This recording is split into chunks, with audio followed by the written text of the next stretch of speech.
زمین رب پر۔ بسم اللہ الرحمن الرحیم۔ آج ہمارا سبق شروع ہوگا اما فی الانتقال سے، کیونکہ کل ہم نے پڑھا تھا تاکید کی تعریف، کہ تاکید کی تعریف یہ ہے کہ کلام کی دلالت مراد پر ظاہر نہ ہو کسی خلل کی وجہ سے، اور پھر خلل کی دو صورتیں تھیں، ایک خلل فی النظم تھا اور ایک فی الانتقال تھا۔ تو نظم ہم نے پڑھ لیا تھا، اور آج کا سبق ہے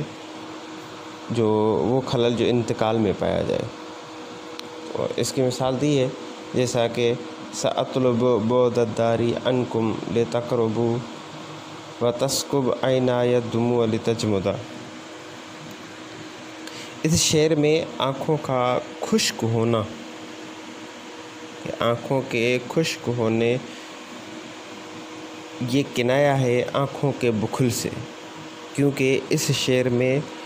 آنکھ کے خشک ہونے سے ذہن کو ان کے آنسوں سے بخل کی طرح منتقل کیا گیا ہے، جس کی وجہ سے یہاں خلل پایا جا رہا ہے۔ تجمدہ آنکھوں کا خشک ہونا، اور یہ بھی ہو سکتا ہے کہ آنسوں کا یہ کنایا ہے اپنے دوست کے فراق سے۔ ترجمہ دیکھیں، وہ اما فی الانتقال، بہرحال انتقال میں یعنی جو خلل ہے یا تو انتقال میں یا نظم میں ہوگا یا انتقال میں۔ کا قول الآخر، دوسرا قول، دوسرے شاعر کا قول، سأطلب بعد الدار عنکم لتقربوا، ان قریب میں گھر کی دوری کو طلب کروں گا تاکہ تم قریب ہو جاؤ۔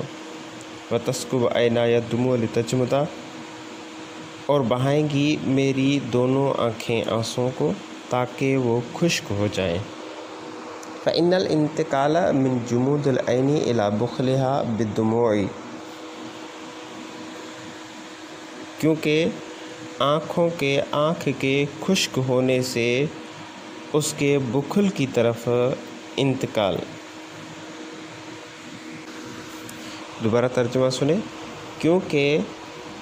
آنکھوں کے خشک ہونے سے انتقال اس کی آنسوں سے بخل کی طرف ہے۔ تو یہ جو انتقال ہے کہ آنکھوں کے خشک ہونے سے ذہن کو ان کے آنسوں سے بخل کی طرف منتقل کیا گیا ہے، تو یہی وہ خلل ہے جس کی وجہ سے کلام میں تاکید پائی گئی، اور جب کلام میں تاکید پائی گئی تو کلام فصاحت سے نکل گیا، فصاحت فی الکلام سے نکل گیا۔ آگے لا الی ما قصدہ من السرور، یہ عبارت یہاں سے ان لوگوں کا رد ہے جنہوں نے کہا کہ آنکھوں کا جو خشک ہو جانا ہے اس کو خوشی سے کنایا کیا گیا ہے۔ ظاہر ہے جو خوش ہوگا اس کے آنسوں خشک ہو جائیں گے، جو خوش ہوگا تو اس کے آنسوں خشک ہو جائیں گے۔ تو اس عبارت سے ان کا رد کیا گیا ہے کہ آنکھ کا جو خشک ہونا ہے وہ اس وجہ سے نہیں کہ اس کے دوست مل گئے کہ وہ خوش ہو گیا، بلکہ اس لیے ہے کہ ان کے آنسوں کا خشک ہو گئے، بلکہ اس لیے ہے کہ وہ رو رو کے ان کے آنسوں خشک ہو گئے ہیں۔ تو یہاں سے ان لوگوں کا رد کیا گیا ہے۔ لا الی ما قصدہ من السرور، نہ کہ اس کی طرف انتقال ہے کہ جس کا قصد کیا ہے، یا اس سرور کی طرف جس کا اس شاعر نے قصد کیا ہے، ایسا نہیں ہے۔ آگے قیل ومن کثرت تکراری و تتابع الاضافاتی، اور کہا گیا ہے کہ کثرت تکرار اور تتابع الاضافات سے بھی، کیونکہ پیچھے ہم نے جو اس کی تعریف پڑھی فساد فی الکلام کی، اس میں یہ تھا کہ خلوص من ضعف تالیفی و تنافر الکلمات و تاکیدی۔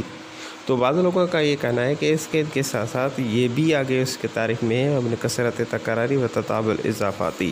یعنی جس طرح فساد فی الکلام کا ضعف تالیف، تنافر کلمات اور تاکید سے خالی ہونا ضروری ہے، اسی طریقے سے کثرت تکرار اور تتابع الاضافات سے بھی اس کا خالی ہونا ضروری ہے۔ کثرت تکرار سے مراد کہ کسی کلمے کا بار بار آنا، اور تتابع الاضافات یعنی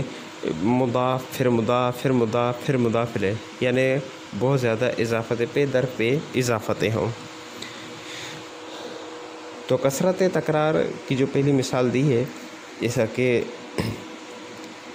قول ہی صبوح لہا منہا علیہا شواہد،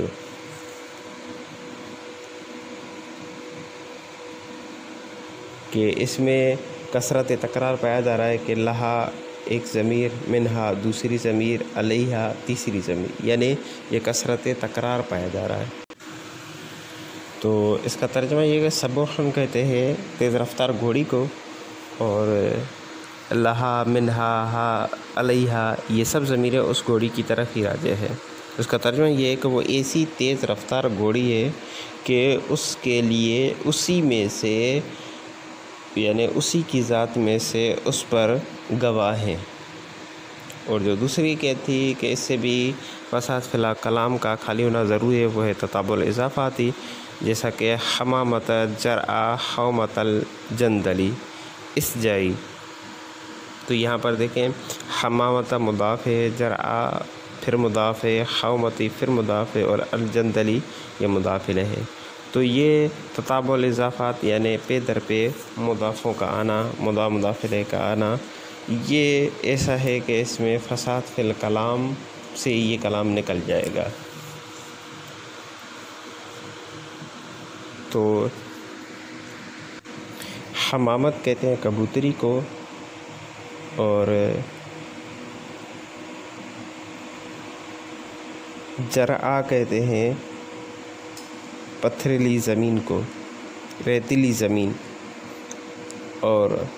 حومت کہتے ہیں بہت بڑی، کوئی چیز بڑی ہو، اور جندلی کہتے ہیں پتھریلی زمین کو، اور اس جی یہ فعل امر کا صیغہ ہے جس کا معنی توگا۔ تو اس کا ترجمہ یہ ہوگا کہ پتھریلی اونچی ریتیلی زمین کی کبوتری، کیونکہ حمد کا معنی تھا پتھریلی اونچی، اور جندلی کا معنی ہے پتھریلی، تو پتھریلی اونچی ریتیلی زمین کی کبوتری اس جعی توگا۔ تو اس میں حمامت ایک مضاف ہے، اور جرآ مضاف الیہ مضاف ہے، پھر حومت مضاف الیہ مضاف ہے، پھر جندلی مضاف الیہ ہے۔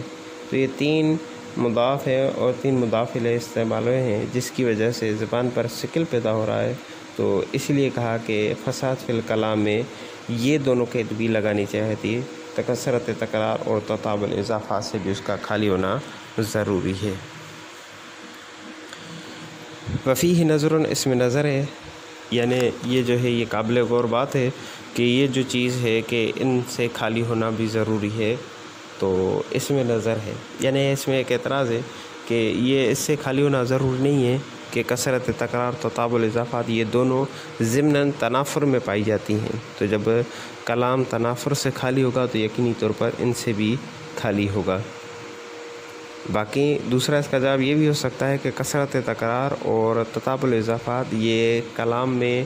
جو فساد ہوتی ہے اس کو ختم نہیں کرتے، بلکہ ان کی موجودگی میں کلام پھر بھی فصیح ہوتا ہے۔ اس پر قرآن پاک میں بھی مثالیں ہیں، کیونکہ قرآن پاک میں بھی یہ بہت ساری جگہوں استعمال ہوا ہے، جیسا کہ سورہ مومن آیت نمبر 31 میں بھی استعمال ہوا ہے، اور سورہ مریم آیت نمبر 3 میں بھی یہ اس طرح استعمال ہوا ہے کہ اس میں بہت سارے مضاف اور مضاف الیہ استعمال ہوئے ہیں۔ تو لہذا یہ چیزیں فساد فی الکلام کو ختم نہیں کرتی،